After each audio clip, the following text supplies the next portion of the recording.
di dikit itu. Oke, silakan. Nah, ini pendahuluannya jadi saya ingin mengetahui apakah ada indikator keberhasilan dari prestasi akademik itu dipengaruhi oleh waktunya belajar mahasiswa atau siswa gitu. Jadinya kita akan mencari apakah ada hubungan antara variabel independen jam belajar mingguan terhadap variabel dependennya itu nilai matematika. Menggunakan analisis regresi linier. Nah, tujuannya kita mencari nilai beta 0 dan beta 0 head dan beta 1 head secara manual dan menggunakan package R, kemudian menentukan nilai residual dan residualnya dan mencari nilai variansi dekomposisi. Nah, dataset ini dibuat diambil dari website Kaggle yang di sini. Di sini. Kemudian nanti diproses menggunakan Google Colab, menggunakan bahasa R. Nah, kita lihat ke Colabs-nya.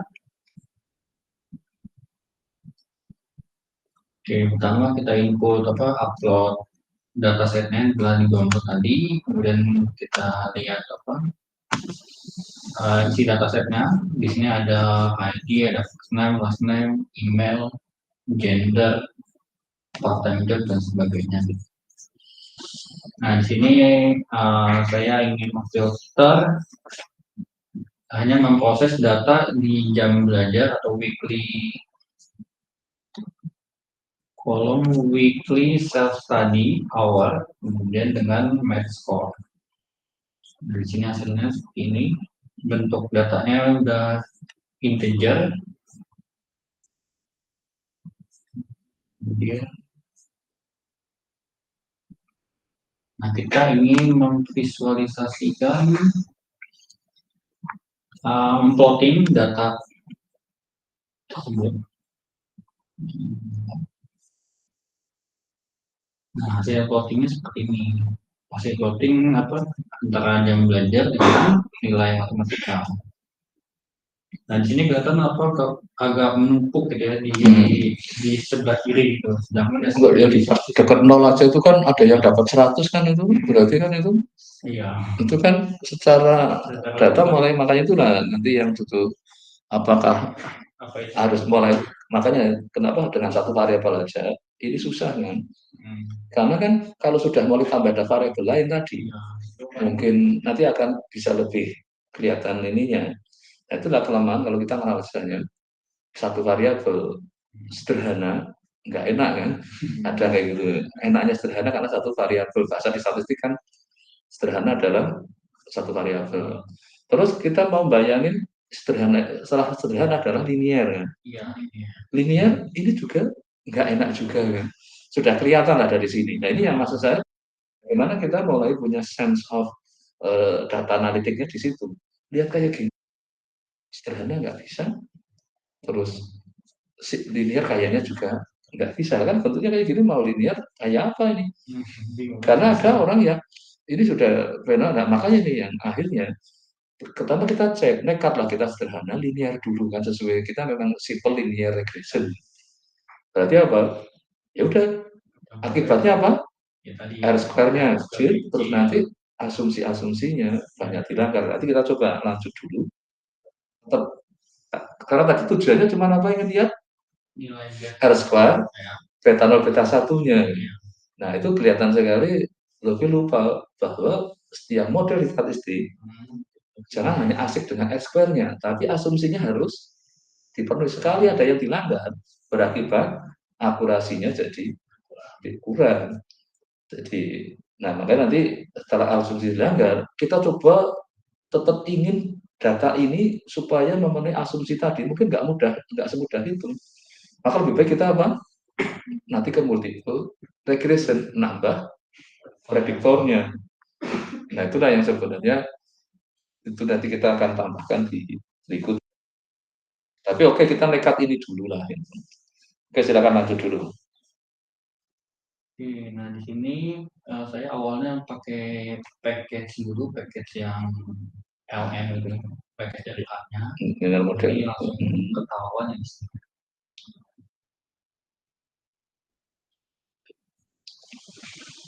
Nah di sini nilai beta 0 head, beta 0 headnya itu 75,83. Lihat di situ kan signifikan kan itu, Iya, karena P value-nya kecil banget kan itu. iya, Tapi R square-nya cuma iya, 15% iya. gitu. Jadi kalau kita pakai misalnya, ini coefficient-nya 0,4. Saya seminggu belajar, ini satuannya jam ya. Iya, satunya jam. Ini, oh saya misalnya nggak belajar aja, Dapat. sudah dapat nilai 75. Bayangin ini, bahaya sekali nih kalau ini Iya, betul. dipublish ke anak-anak, wah senang sekali ini. Ini data di mana? Di Amerika, wah kuliah di Amerika aja. Nggak belajar, tiap minggu nggak belajar, sudah dapat nilai 75. Nah inilah yang saya katakan ke masa gini, kan kata belajar, sering mereka kan ada tanda malesnya kan. Nah saya ganti tugas, jadi asal sebenarnya kamu mengerjakan tugas dari saya, kamu mungkin sudah dapat nilai 75 misalnya. Nggak usah belajar kan. Karena sering anggapnya belajar apa? Baca buku, ngerjain soal, ngerjain ini. Anak saya kan nggak suka. Maka kenapa saya ganti ubah tugasnya yang ini? Ada tantangan. Sebenarnya kan kalau suruh ngerjakan soal kan suruh nyari ini kan bosenin kan itu. Nggak ada tantangannya. Nah, mungkin ini cocok untuk yang seperti tadi. Kamu cukup ngerjakan tugas saja sudah. Tapi ditambah kalau mau belajar tadi baca apa ininya mungkin dia bisa 100. Tapi dengan belajar 10 jam, nambahnya cuma berapa? Kalau itu cuma 4 poin kan? Coba seminggu saya belajar 10 jam kok cuma dapat 79. Enggak menarik ini.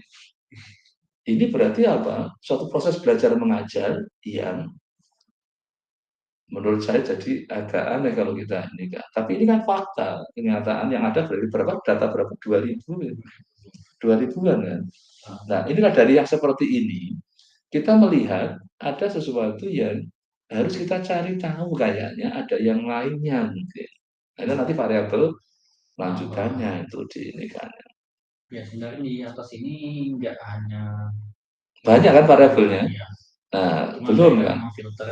Nanti ada yang kualitatif, ada yang kuantitatif, ada yang ini. Tapi oke ini R square, tapi lihat dari beta nolnya 75. Lah ini yang bahaya.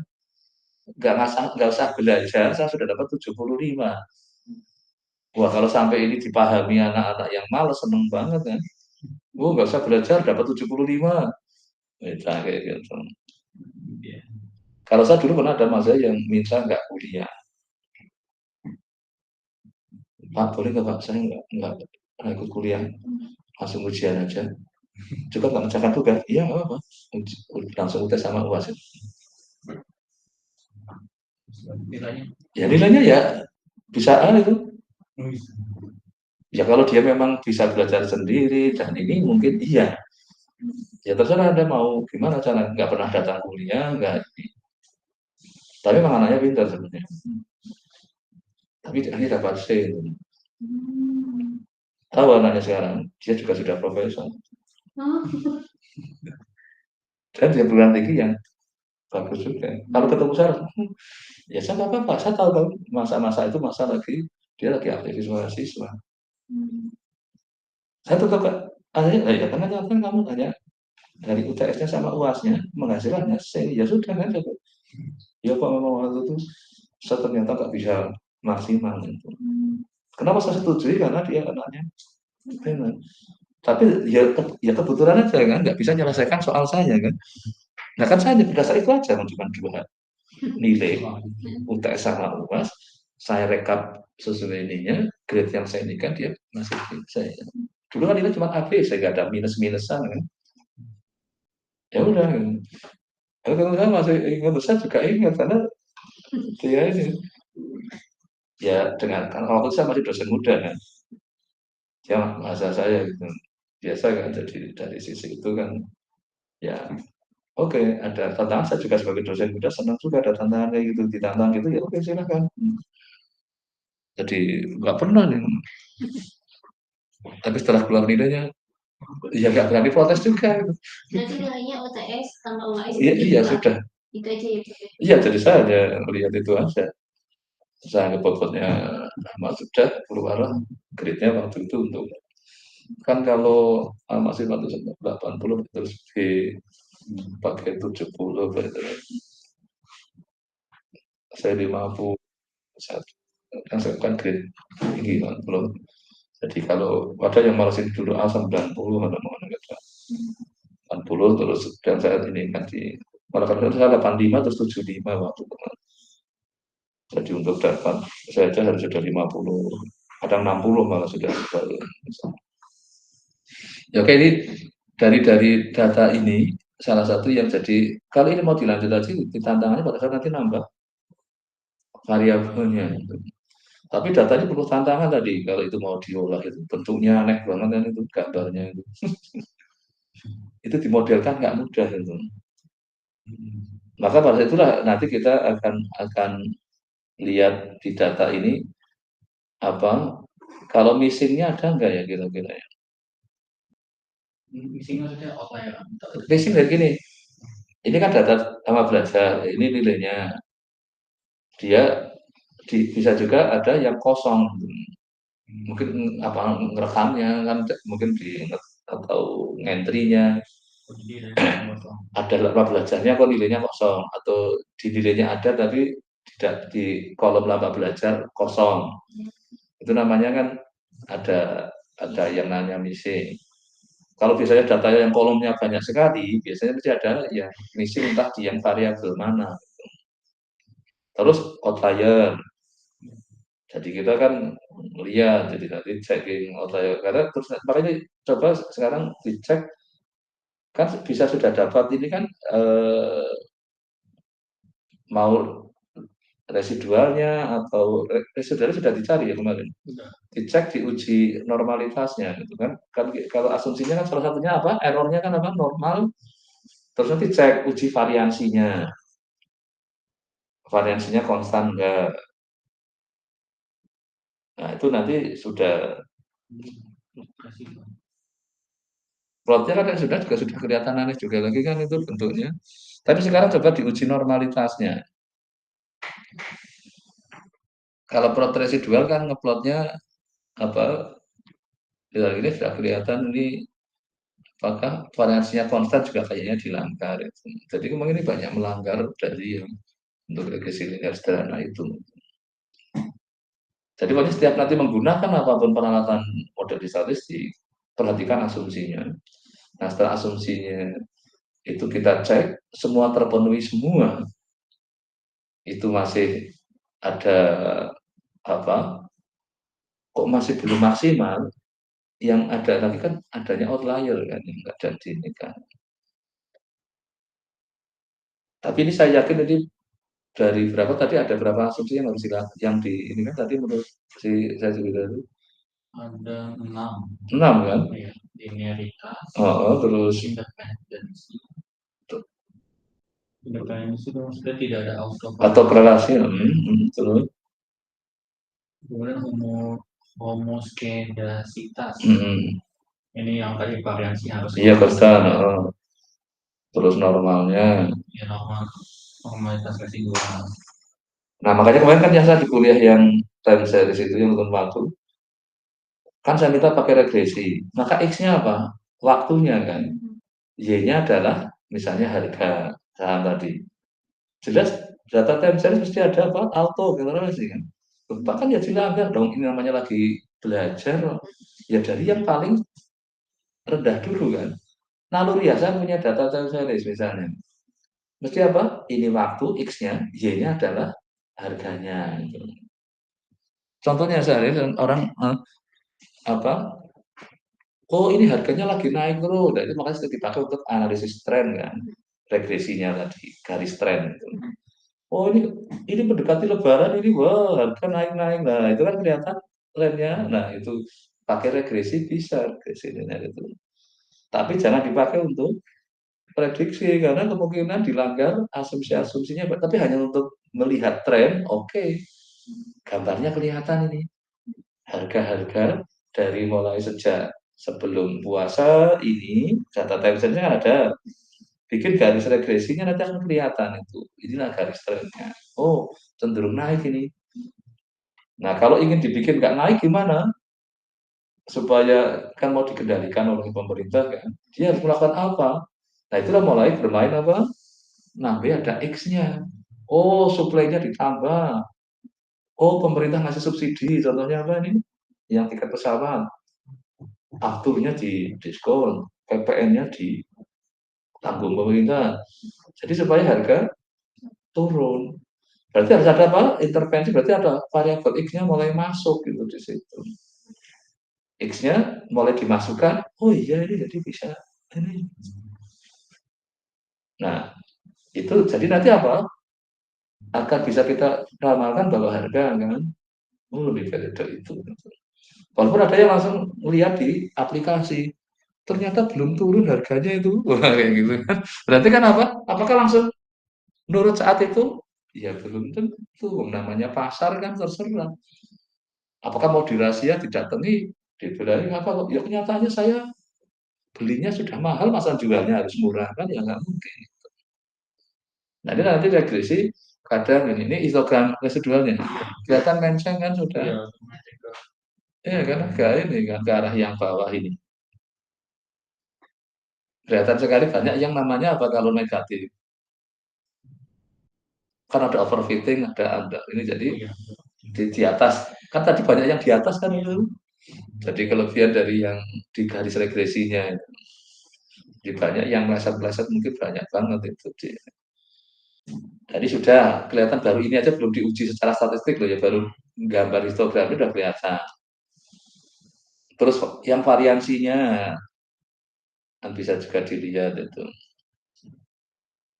Apa variansi nanti dibikin juga nanti kelihatan itu bahwa lama-lama ini ya. Tapi nanti lebih baik pakai uji normalitas ada, uji variasi ada.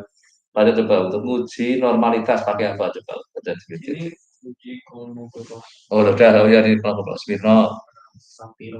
Terus ini oke, terus variansi konstan pakai apa? Bruce Pagan atau White test. Nah, tinggal minta nanti uji Bruce Pagan pakai collab gimana itu. Jadi nanti orang dicek semua yang melanggar berapa. Terus nanti kan kalau apa yang ini yang pakai kalau multicore-nya belum karena baru satu. Nanti kalau kita nambah banyak predikalnya, lama-lama akan ada kemungkinan. Yang ini enggak di Ya, FF itu kalau nanti kita sudah punya prediktornya kan baru satu. Multicore kan nanti antar prediktornya. Jadi Kalau baru simple sebenarnya belum. Iya, jadi kalau prediktor sudah paling banyak kan nanti akan nambah kan. Mungkin apa? Tadi lama belajar, mungkin apalagi banyak tadi di datanya di Google itu. Ya oke, saya kira mungkin sementara udah nanti silakan dicek. Nah, akhirnya kita akan ke arah apa nih? Coba ke bawah yang paling bawah, paling bawah. Jika saya dilanggar, dia perlu dilakukan formulasi data. Nah, nanti caranya gimana? Penggunaan seperti GLS ini dan metode estimasi lebih robust seperti instrumental variable. Nah, ini nanti dicari lagi teorinya mana, minta e-booknya. Nah, itulah cara belajar cepat kayak gitu. Jadi jangan hanya langsung percaya saja GPT gini, tapi kita kejar sumber dia jawabnya dari mana. Ya sama saya misalnya sebenarnya dulu kalau misalnya ada masalah zaman masih buku ya ini baca buku itu tak suruh bawa sana ya baca sendiri saya bilang gitu kan dia tanya kan datang itu apa kalau susah jelaskan enggak karena untuk membuat mereka jadi mau belajar terus oh coba ambil buku itu di situ buku yang ini boleh saya bawa silakan sana baca nah kalau dia tetap nggak bisa paham baru kita mulai bantu membaca itu karena untuk membiasakan mereka juga apa lama-lama mampu belajar itu. Karena pada saat sudah bekerja bisa bertanya bosnya adanya cuma apa kerjakan aja sudah. Ya kita harus cari buku sendiri, belajar sendiri. Nah, maka di era sekarang dengan adanya ChatGPT itu untungnya kita tapi hati-hati. Kalau kita lihat ini tapi ternyata saya ini kan mesin bisa juga maksudnya dia nggak tepat. Maka kita harus konfirmasi apa ke buku. Buku pun kalau buku itu buku bisa juga nggak benar kan, bisa juga ada yang salah, bisa terjadi. Saya pernah ada, cuman gara-gara kunci jawaban tuh mahasiswa nggak mau mencatat sama dengan kunci jawaban di buku. Padahal jelas-jelas kunci jawaban di buku itu salah, itu soal sederhana. Misalnya 2 tambah 3 sama dengan 5, dikunci jawabannya 4. Tetap dia mau percaya yang 4 tadi. Katanya alasannya apa? Waktu saya minta maju. Jam itu kan soal di buku kan ada kunci jawabannya. Dia maju. Sengaja saya pilihkan yang kunci jawabannya. Dia tetap bisa jawabannya ini sama dengan kunci jawaban. Tapi dia di langkah tertentu dia mulai berbuat salah kan? Tapi tetap kamu yakin itu benar, Bang? Kenapa yakin benar? Sudah sama dengan kunci jawaban. Bukan karena alur logik dia jawabnya, tapi karena sama dengan kunci jawaban. Nah itu bahayanya kan orang yang hanya percaya dengan. Nah pada saat itu ini jelas ini kan ada salah. Memang kunci jawaban mesti benar. Contoh soal di buku, apakah ya mesti benar? Ternyata bukunya nanti ada yang. Nah saya pernah nulis diktat kuliah juga sama itu. Ada yang kan biasa dulu masih pakai MS Word zaman itu. Ada yang saya edit itu. Jadi masih contoh yang lama saya ganti. Ini variasi diketahui sama enggak? Kan artinya ganti ininya. Tapi enggak. Ya ada yang mau percaya itu. Jujur banget. Ini saya ada yang harusnya ini diedit, tapi enggak saya edit. Nah, keyakinan itu harus berdasar baca beberapa referensi. Itu lebih baik itu. Nah, coba sekarang minta e-booknya dikasihnya apa coba dari ini coba. Minta link e-booknya gitu. Langsung gitu aja dia langsung ada yang e-book jadi yang digital aja. E-book gitu aja langsung aja. Oke.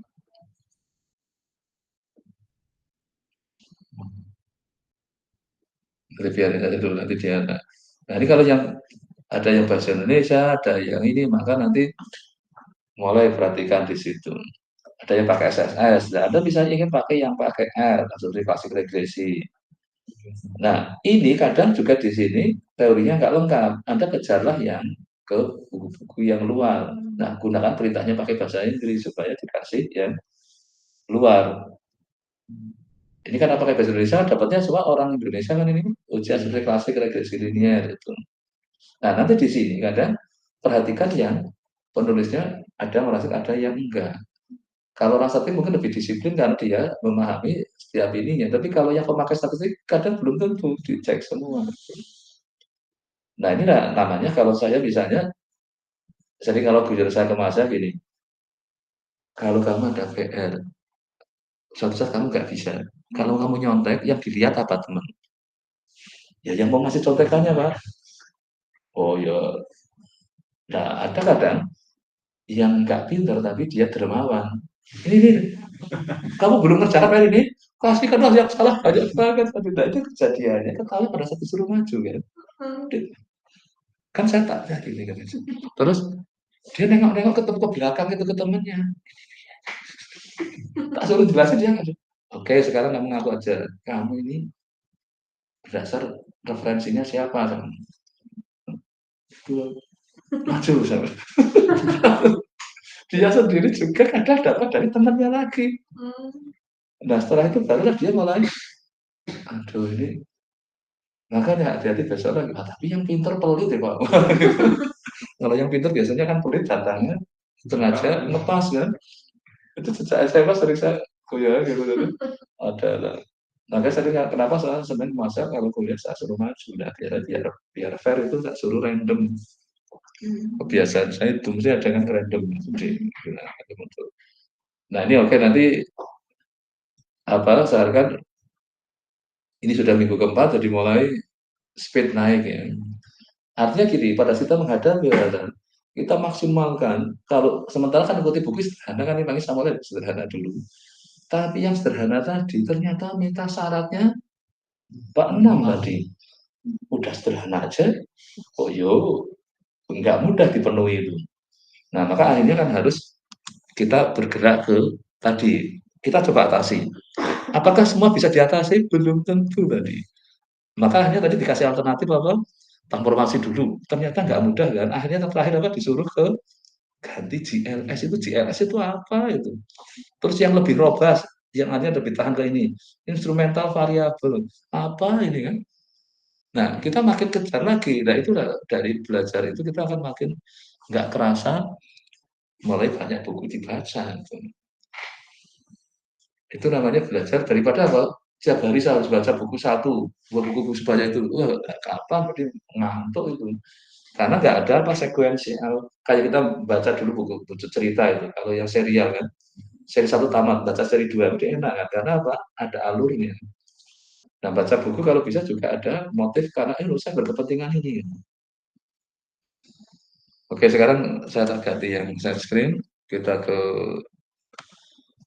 ini memang buku saya hanya kemarin pilihan apa? Jadi tugas minggu keempat tinggal revisi yang Sudah mau dilanjutin itu, kalau misalnya intinya kan berusaha dimaksimalkan tadi. Ini kan hari ini kan saya tambahnya cuman masih tadi kan hanya berubah untuk estimasi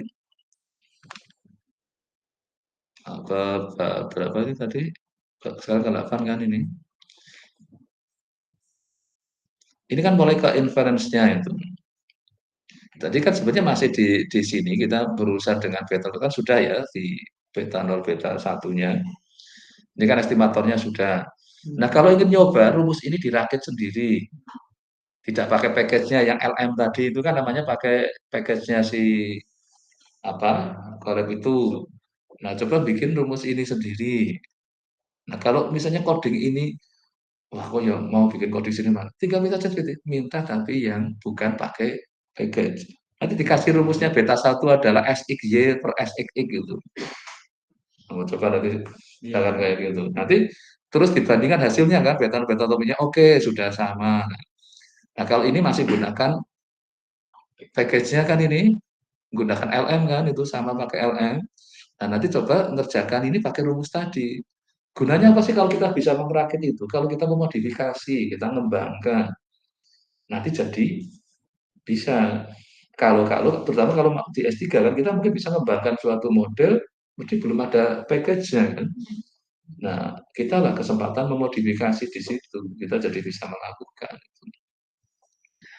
Nanti kalau yang contoh di buku ini kita kita lihat tentang apa speed sama ini ya, jarak bisa dia berhenti gitu kalau saat ini ya. Kalau dilihat di sini koefisien positif juga signifikan kan ini. Kalau pakai 5% semua signifikan. R square-nya sudah 65. Nah, apakah kita hanya berhenti di sini? Kalau melihat kayak gini, oke ini ada yang kayak ada kayaknya agak jauh ini. Tapi udah lumayan kan ini kelihatan kalau gambar ini kayaknya kita berhenti bisa. Nah, ini ada para pemakai statistik cuma berhenti sampai sini. Ya kayak tadi yang Lopi lakukan sebenarnya sudah berhenti kan ini. Udah puas, R square-nya 65%. Itu kadang ada kalau coba makanya nanti salah satu searching jurnal pemakai regresi. Siapa saja yang pakai regresi? Orang hampir di semua fakultas mungkin pakai. Teknologi pertanian itu ada pakai. Model regresi paling banyak dipakai. Tapi kan di sini yang dipakai kan linear. Kan? Nah, pada saat dilihat di sini, oke ini relatif. Nah, tapi kenyataannya R square-nya masih 65 Pak ya tadi. Apakah gak ada pelanggaran asumsi kira-kira di sini? Apa yang kira-kira coba asumsi yang kemungkinan dilanggar? yang residu Kemungkinan adalah apa? Apakah normalnya juga masih ini kan? Kalau lihat di outputnya tadi kayaknya nggak ada uji normalitasnya kan itu. Jadi, nah ini jadi di sini nggak apa ya sampai berhenti.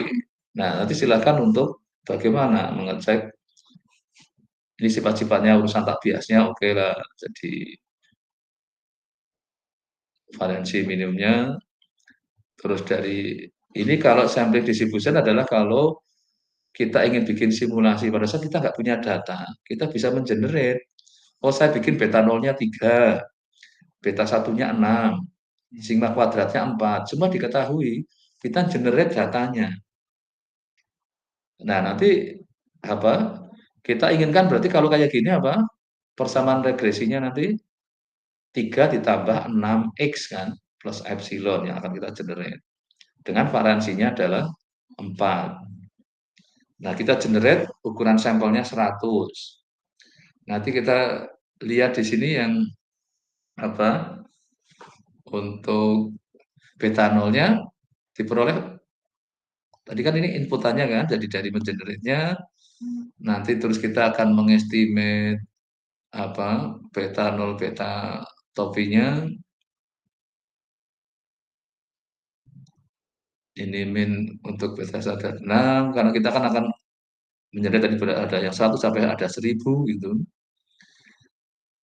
Nah, ini beta beta satunya nanti ternyata adalah ini kan mengikuti kayak normal. Karena nanti di statistik kan apa beta satu topi itu kan kayak variabel random karena estimator. Distribusinya juga normal. Kalau itu kan nanti ada di kalau ingin lihat di statmatnya ada setelah kita pakai simulasi kelihatan kan ini dia beta satunya adalah normal tapi di rata-ratanya di 6. Padahal tadi kita punya beta satunya berapa? Beta yang waktu untuk input ininya mau 6 kan? Iya kan ini? Jadi walaupun kita populasinya 6, tapi pada saat kita punya sampelnya bisa juga apa? Dia 6,5, bisa 5,5, tapi tetap dekat dengan beta dengan 6-nya itu puncak ininya kan. Rata-ratanya, medianya, modusnya di 6. Itulah tadi yang ekspektasinya berarti apa? Ekspektasi beta topi adalah sama dengan betanya. Ekspektasi beta topi sama kayak rata-ratanya. Nah, rata-ratanya adalah 6. Jadi ini kan yang ini kan jadi kotak bias itu. Nah, ini untuk menunjukkan bahwa yang keduanya adalah yang beta nolnya. Tadi berapa beta nolnya? 3 kan? Maka dia juga normal. Nah, pada saat riset di statistik, kadang kita nggak punya data, nggak apa-apa. Kita generate bisa kayak gini. Untuk menguji coba model yang kita kembangkan. Gitu. Nah, ini apa ini? Banyaknya simulasinya. Lama-lama apa? Awalnya mungkin bisa melesetnya jauh waktu masa. Sampelnya makin besar, dia akan makin stabil di dekat 6 ini ya. Bisa dari risiko tadi kan ada yang jauh dari 6, dari ini tergantung sampel yang kita dapat.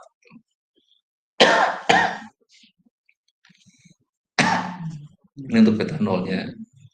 Terus standar errornya, ini kan normal standar.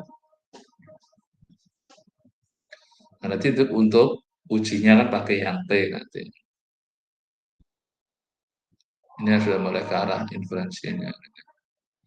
Nah, normal uji T pada saat apa untuk uji koefisien ya beta 0, beta 1 itu kan pakai uji T itu. Nah, kadang kita butuh yang interval. Oh, beta 0 topi plus minus sesuatu ini kan T. Nah, T itu kan syaratnya dari normal. Maka kalau ada pelanggaran normal, ini pun akan kena dampak mesti itu. Karena nggak layak dimodelkan dengan T itu. Uji hipotesis. Ini kan pakai uji T juga di sini.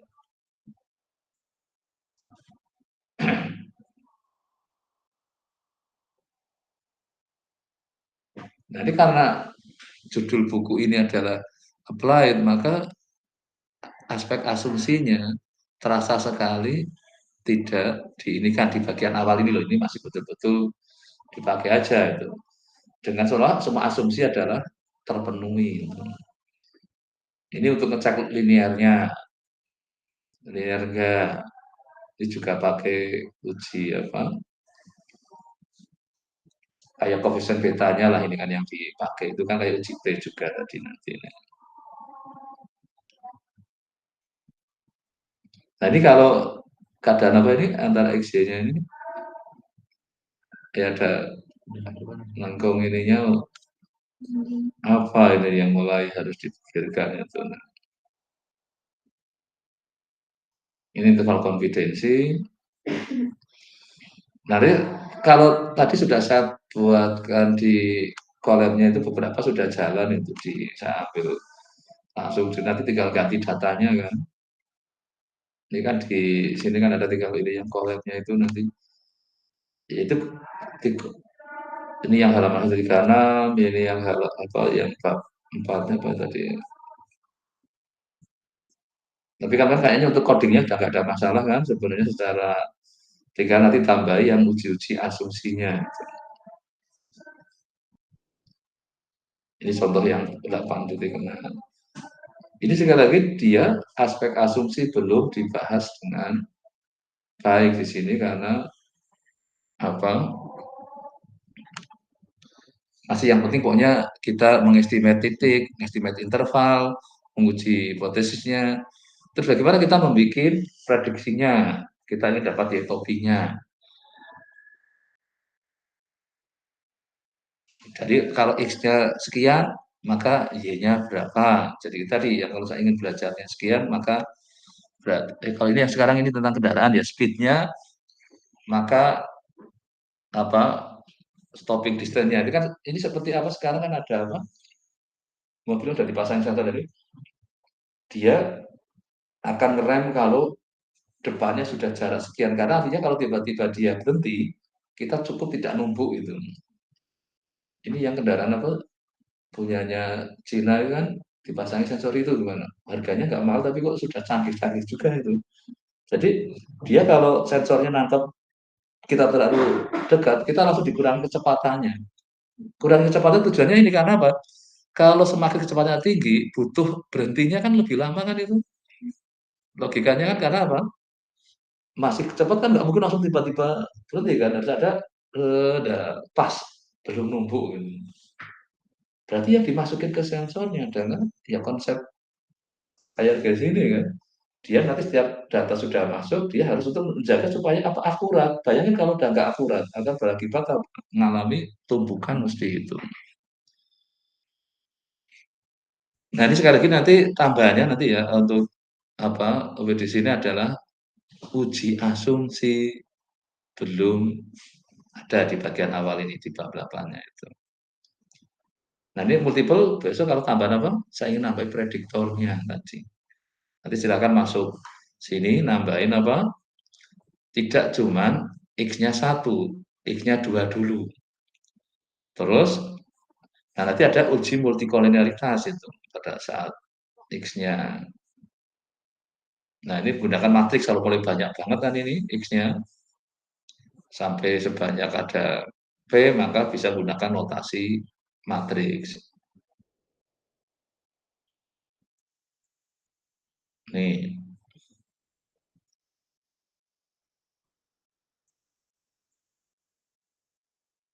di proses estimasinya dan nanti bisa terus uji sendiri-sendiri tadi per koefisiennya itu diuji.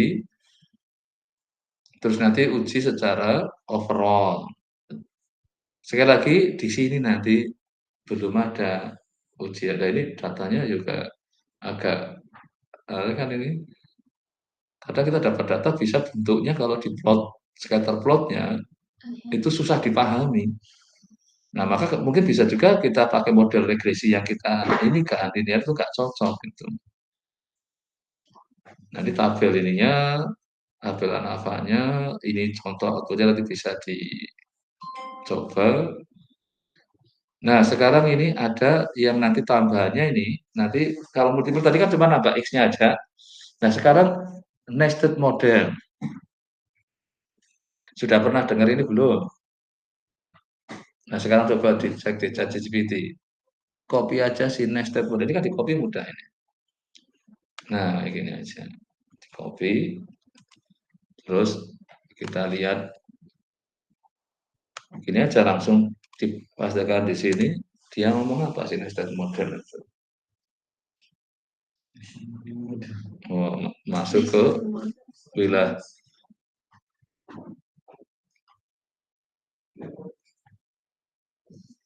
Kita juga nggak tahu.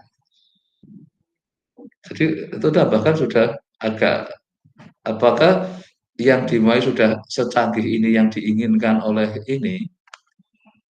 Padahal kalau kita perhatikan nanti pada posisi kita kan punya parameter ini sampai ada X-nya. Kadang istilah-istilah yang di ini kan apakah langsung sudah yang konteks nested model yang memang maunya ada apa di nested itu kayak bersarang kan di dalamnya ada lagi yang hanya ke hierarchical regression itu. Nah, kalau dikasih tadi kayak singkat kayak tadi kan kita belum bisa bicara banyak kan, cuma baca kayak tadi ya susah.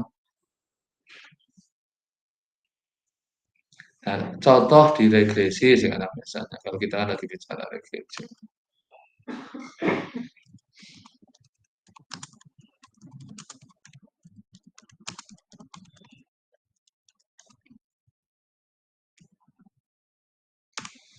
Ini langsung gandeng ke ininya.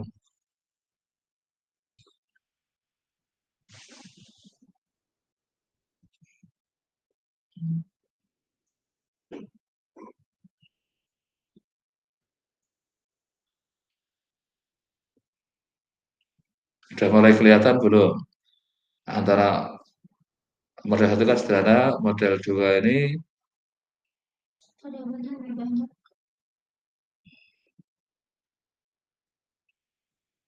sebenarnya hanya mau mengatakan kalau dalam konteks ini nambahin ada kemudian model bersarang, nested model saya.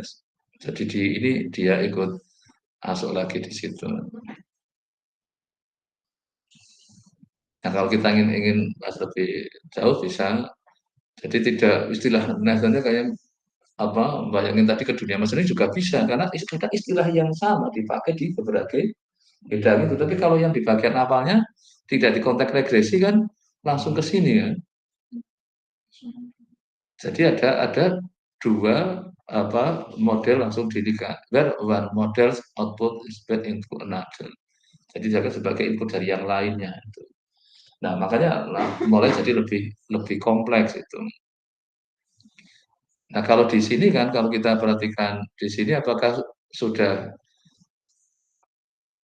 hanya nambahkan apa keberadaan dua model satu serta tambahan X2 X3 di dalam model model satu bersarang dalam model 2 maunya. Jadi di ini kan ada satu di. Nah, ini kalau kita ingin misalnya ingin lihat apa e-booknya misalnya gitu.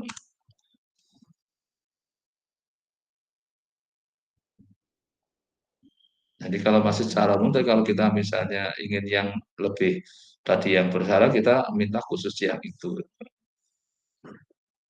Jadi kalau apa kita ingin detailkan mau yang ini kalau singkatan cuma dapat seperti itu kan. Oke nanti silakan di.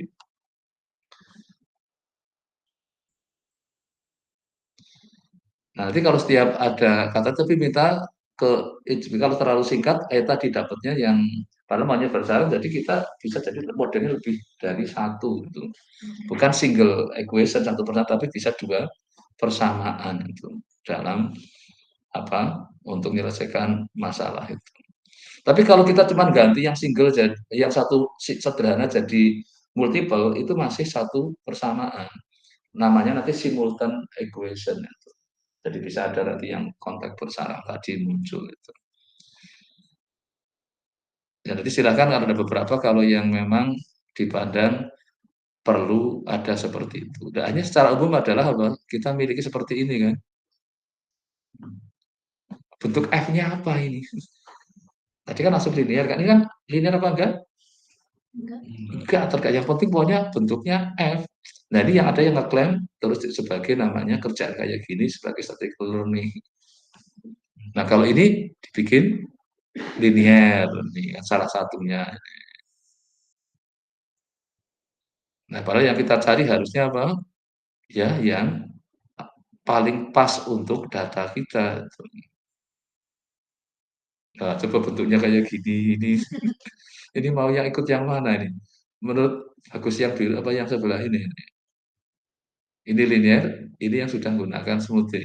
Coba secara intuitif dulu lihat gambarnya lebih enak yang kiri apa yang ada, yang biru apa yang kuning coba. Kira-kira yang errornya lebih kecil. Yang kuning. Nah, kuning kan dia berusaha apa? Mendekati. Ngikutin ini. Nah, linear kadang mulai satu saat sudah Tinggal. nggak pas lagi. Ini kan masih linear model betul. Nah, nanti kalau yang tadi sering namanya sudah gunakan smoothing itu, penghalus itu. Nah, nanti silakan kalau misalnya ini kan buku ini buku apa yang saya katakan ini cukup sederhana, maka nanti tidak ini kan mengagak dia malah ini yang mau yang outlier di sini aja mau diikutin kan ini. Dia ngejar ke sini. Kalau yang ini kan nggak mau dia. Nah, nanti apa maka ada sering ini kan jadi ke local regression. Nah, ini yang mulai agak ini nanti kalau prediktornya kategorikal tadi ada apa? Misalnya gender, terus mungkin apa?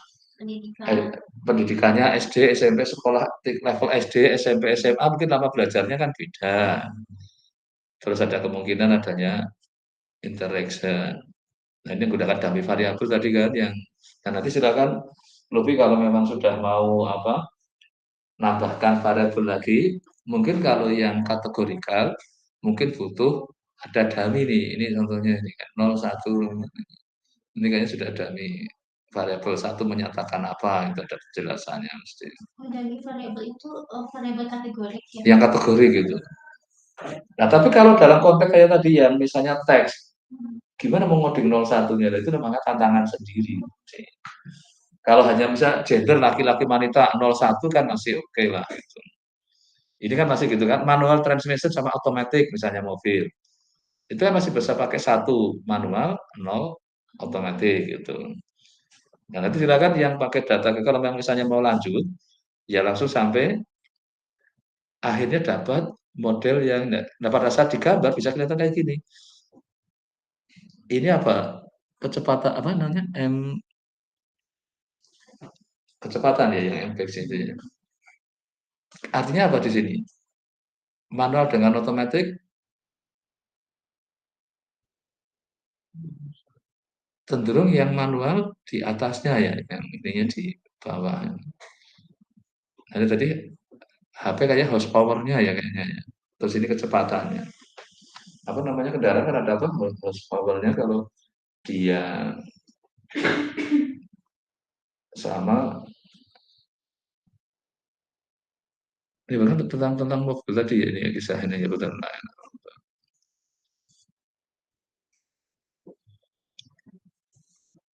Nah, nanti kalau tadi misalnya apa nanti dipisahkan mungkin yang ini ada nggak itu kebetulan ini anak mungkin apa SD, SMP, SMA. Nah, nanti dibikin dummy variabelnya itu bisa diproses sendiri kayak tadi. Mungkin mulai lebih lebih lebih jelas dibanding yang tadi masih hanya apa satu x saja lama belajar itu. Ada nggak di situ kebetulan yang apa eh, level pendidikannya misalnya, mungkin perguruan tinggi, high school, terus middle school mungkin sama elementary school misalnya. Berarti kalau di time series kan aku meneliti mengenai saham. Hmm. Saham itu kan pergerakannya juga ada kayak sentimen pasar. Nah, itu bisa aja ditambah kan ada. Jadi dari variabel. Iya bisa dibikin kayak gitu, ditambahi namanya apa, tambahi variabel tambahan itu untuk supaya akan kelihatan ini pada saat istilahnya kalau dalam konteks itu kan ada posisi bad sama good gitu. Nanti kelihatan gambar oh ini lagi kalau bagus kayak gini, kalau jelek kayak gini. Ya kayak masa COVID sama masa nggak COVID kita ingin lihat itu kan harus bisa dipisah itu. Berarti sentimennya itu dikategoriin gitu ya? Iya dibikin jadi sentimen positif, negatif kan kadang harga saat itu kan jelek kan itu. Ini gara-gara pengaruh adanya cuman apa kemarin langsung bisa cepat sekali gitu. Nah itu bisa seperti itu. Nanti makanya coba mulai ini kan kemarin kita masih fokus time series saja kan, belum nambahin ada macam-macamnya itu. Tapi realitanya kan kita nggak mungkin kan, kayak tadi hanya dengan satu variabel sederhana, terus apakah semua prediktornya itu selalu apa variabel yang apa numerik gitu, bisa juga kan kualitatif. Nah makanya inilah yang konteks apa ini ada nanti interaksi pada kalau sudah banyak variabelnya apa kemungkinan terjadi interaksi. Nah, ini ada domestik dan foreign itu. Ini juga dibikin dummy variabel itu. Nah, bisa digambar jadi bisa beda warna kan ini. Domestik di ini yang foreign cenderung ngumpul di area sini.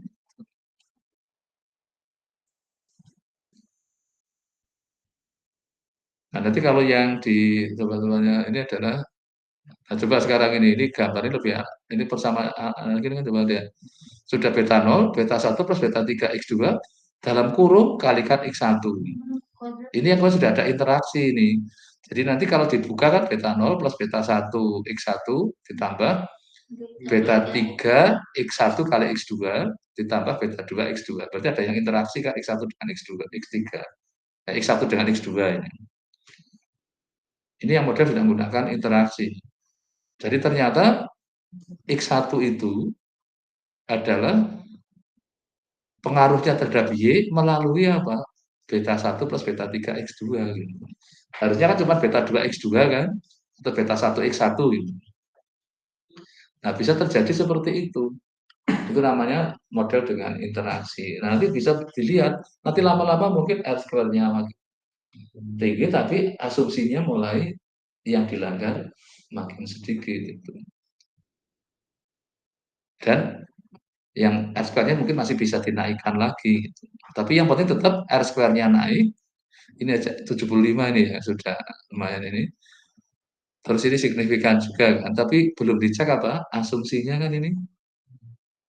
Nggak ada, belum ada pengecekan asumsi lagi di sini.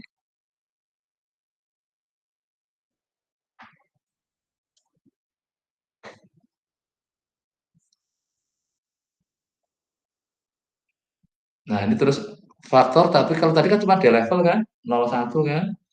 Nah, gimana kalau lebih dari, ini ada yang 4 silinder, ada 6 silinder. Berarti harus dari variabelnya tambah. Kalau tadi cukup 1, jadi 2. Kalau 3 level, maka butuh 2. 4 level, butuh 4. Jadi makin, ini kan kompleks kalau semakin ini. Jadi kalau sampai ada 8 silinder, berarti apa ini? Butuh 3 dari variabel kan? 4, 6, 8, dan bukan itu. Nah, nanti sudah namanya model dengan dummy variable. Kalau kita gambarkan jadi kayak gini. Ini yang 4 silinder persamaannya ini, yang 6 silinder persamaannya ini, yang berhasil persamaannya ini. Nah, kalau digambar juga nanti kelihatan itu. Nah, yang 4 silinder gimana ini? Untuk di atas 6 silinder terus.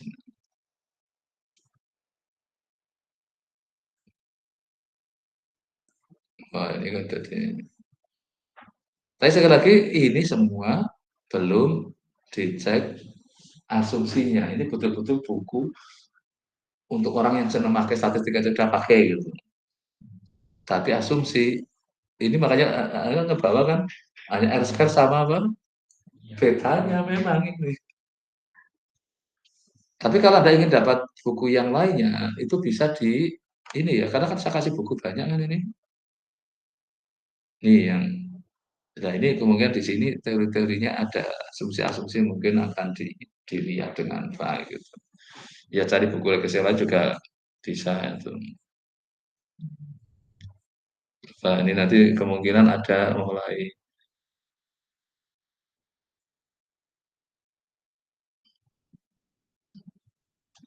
ya, desain asis varian, katakan data analisis tadi kalau untuk kategori linear regression ini checking linearity kan ada berarti cek asumsi kan ini.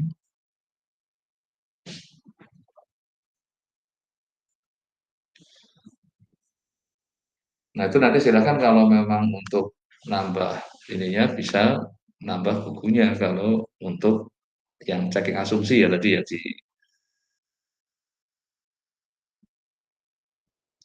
Nah ini makin rumit lagi kan ini bisa sampai 3 interaksinya x1, x2, x3.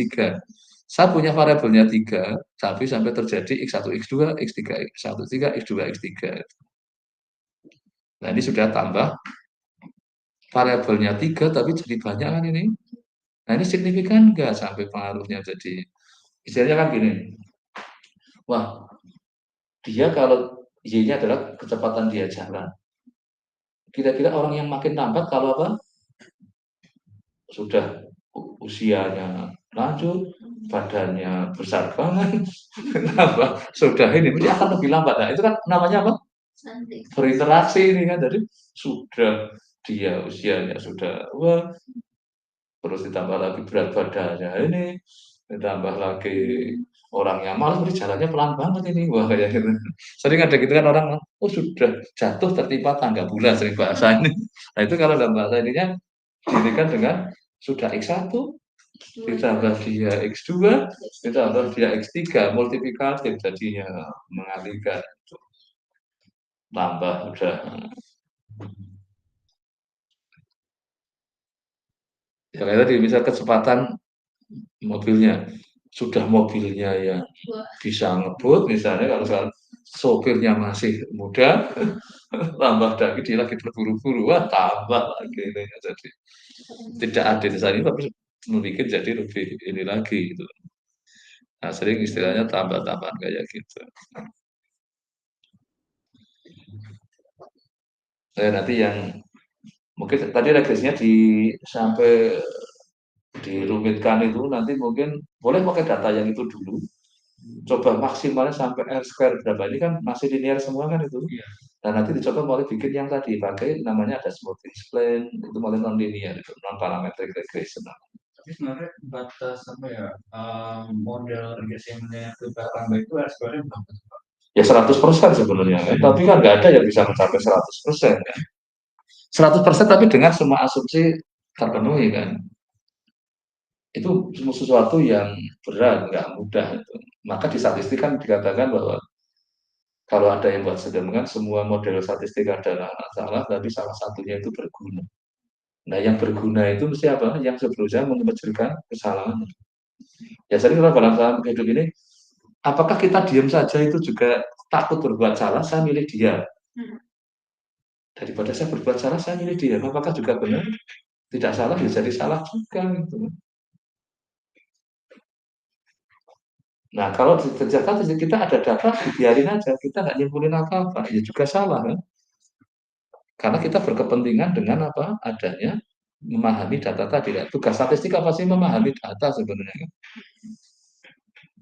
Maka wajar kemarin langsung misalkan gambar gitu langsung karena baru belajarnya hanya yang regresi linear. Nekat kan dipasangkan ternyata 15% dan dekat itu terus dia akan jadi gak puas kan.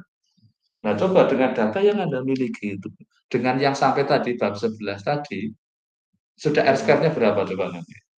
Dikali-kalikan tadi ya sampai coba di ini kan.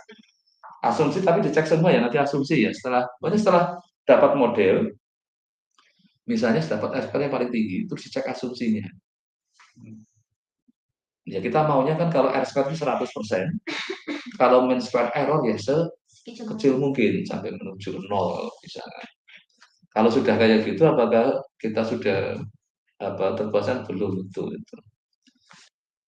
Nah makanya ini kan berapa sudah 200 halaman baru ngurusin yang tadi apakah sudah 100%.